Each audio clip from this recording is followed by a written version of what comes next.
নমস্কার বন্ধুরা, আশা করি আপনারা ভালো আছেন। আমার আজকের রেসিপি ধোকার ডালনা।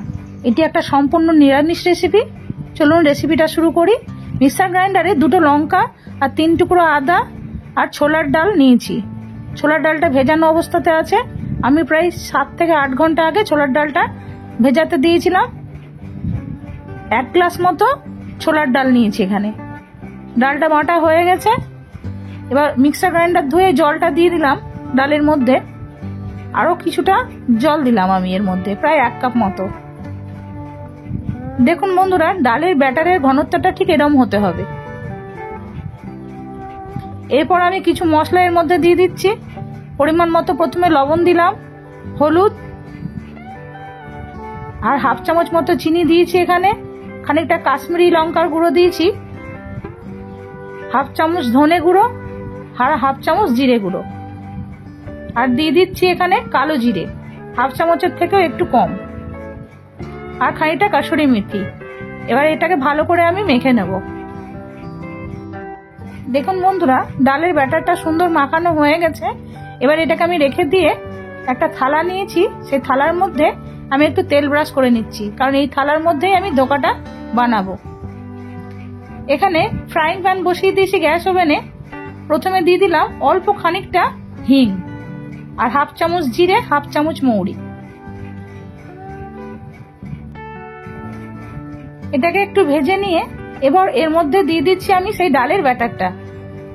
পুরোটা আমি দিলাম না, কারণ ফ্রাইং প্যানটা একটু ছোট, পুরো ডালটা আমার এখানে হবে না বলে ওটা আমি পরে বানিয়ে নেব। যতটুকু বানাচ্ছি সেটাই আপনাদের দেখাবো।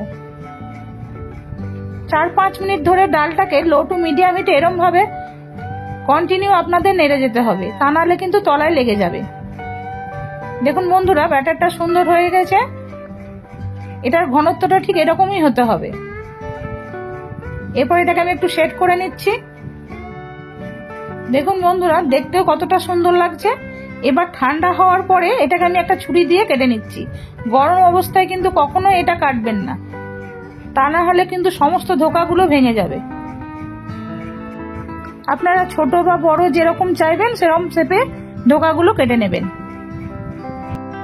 আমি ধোকাগুলোকে একটা মাঝামাঝি শেপ দিয়েছি, খুব ছোটও নয় আবার খুব বড়ও নয়। প্রত্যেকটা সাইজ দেখুন বন্ধুরা একই রকম হয়েছে, আর ততটাই সুন্দর হয়েছে দেখতে। তাহলে চলুন এবার ধোকাগুলো ভেজে নিই। এখানে ফ্রাইং প্যানে সর্ষের তেল গরম হয়ে গেছে। আমি ধোকাগুলোকে এবার ভেজে নিচ্ছি। আপনারা আপনাদের পছন্দ মতো তেলে ভেজে নিতে পারেন।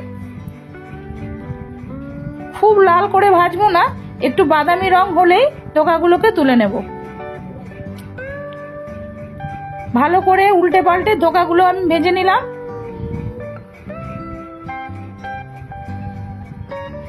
এইভাবে প্রত্যেকটা ধোকাকেই আপনাদের 2-3 বার একটু উল্টে পাল্টে দিয়ে ভালো করে ভেজে নিতে হবে। দুবারে আমার এতগুলো ধোকা ভাজা হয়ে গেছে। এবার একটা কড়াই বসিয়ে দিয়ে ওই ধোকা ভাজার তেলটাই আমি দিয়ে দিলাম। ফোড়নে দিচ্ছি তেজপাতা, শুকনো লঙ্কা আর একটু গোটা গরম মশলা, 1/2 চামচ মতো জিরে। যেহেতু এটা একটা নিরামিষ রান্না, তাই এখানে আমি পেঁয়াজ রসুন ব্যবহার করছি না।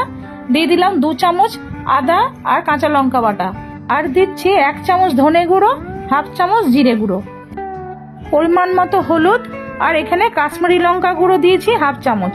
এবার এটাকে ভালো করে আমি কষে নিচ্ছি। 1 মিনিট কষার পরে এর মধ্যে দিয়ে দিলাম একটা মাঝারি সাইজের টমেটো পেস্ট, আর দিলাম 2 চামচ ফ্যাটানো টক দই। এরপরে পরিমাণ মতো আমি এখানে লবণ দিয়ে দিচ্ছি, আর দিচ্ছি 1/2 চামচ মতো চিনি।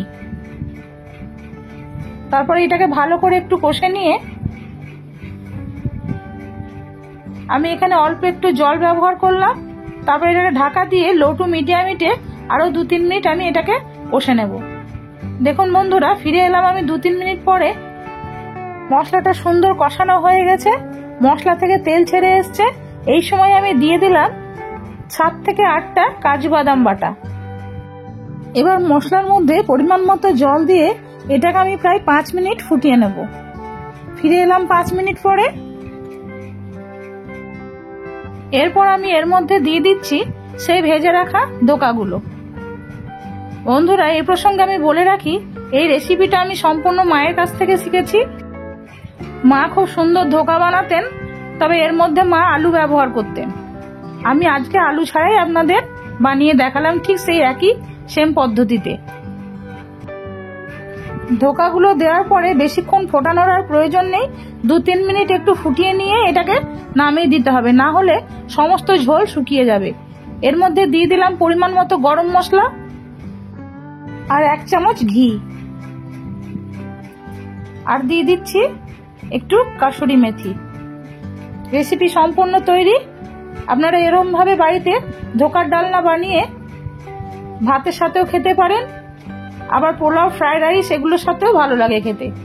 দেখুন বন্ধুরা, কতটা সুন্দর হয়েছে ধোকার ডালনা। আজ আমি একটা আপনাদের কেটে দেখাচ্ছি কতটা নরম হয়েছে। আমার এই আজকের রেসিপি আপনাদের কেমন লাগলো বন্ধুরা আমাকে কমেন্ট করে জানাবেন। ভালো লেগে থাকলে লাইক করবেন, আর পাশে থাকা বেল আইকনটি টিপে আমাকে সাবস্ক্রাইব করার জন্য আপনাদের কাছে অনেক অনেক অনুরোধ রইল। সবাই ভালো থাকুন, সুস্থ থাকুন, নমস্কার।